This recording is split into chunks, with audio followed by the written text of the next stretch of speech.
RuneScape combat is changing once again, with the aim of modernizing the ability system by making the learning curve simpler and the style identities more pronounced, by removing various underutilized or similar abilities, and changing the remaining ones to suit each combat style. Necromancy is getting the least amount of changes out of any style, as it already felt more up to date and approachable, and is somewhat being used as a baseline for the other styles. For people used to old Necromancy, the rotations you knew and the builds you used will work almost exactly the same as they used to, so you don't need to worry if you're slow to adapt to the changes or in the process of learning the style. That being said, it did receive some changes. Basic attacks generate slightly more adrenaline, Death Skulls is now easier to use at all levels, and some reworked invention perks may change up the endgame meta builds.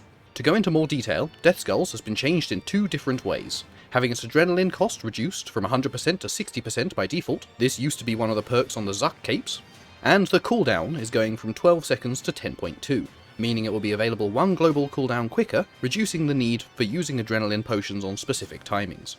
At the highest end, using the Ring of Vigor adrenaline-related relics and Super Adren or adrenaline renewal potions, this likely won't change your rotations much, as it won't be possible to get a 4th Skulls off during Living Death, but it will give you more leniency in what you do during this buff, as you don't have to perfectly time your potion and every Skulls anymore. For those without some or all of those bonuses, it does make it easier to pull off 2 Skulls during your Living Death effect, and to even aim for a 3rd with some of the previously mentioned buffs. And especially those who don't have a Zuck cape yet, this will simply make it a lot easier to use Death Skulls and can be considered a straight buff.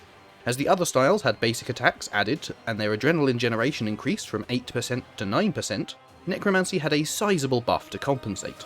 Necro basic attacks now get bonus adrenaline from the Impatient Invention perk and from the Fury of the Small Archaeology relic, allowing you to generate up to 12% adrenaline if using Invigorating, or 15% if using Impatient.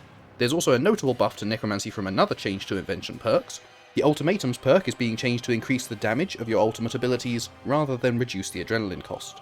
The previous effect didn't include Death Skulls, whilst the new effect does. And with 120 Invention and an Extreme Potion, you can make a precise 6 Ultimatums for Gizmo relatively easily using historic components. With Death Skulls being responsible for a large chunk of the damage Necromancy can output, this is a nice buff. The sweeping change to food, making it reduce your adrenaline by 3% instead of 10%, also greatly helps all levels of Necromancy play, especially early and mid-game, where adrenaline can be harder to generate. With the Equilibrium Aura removed, Necromancy has lost some of its damage potential, and there may be a shift towards a more crit-oriented build. However, for now, it remains mostly unchanged.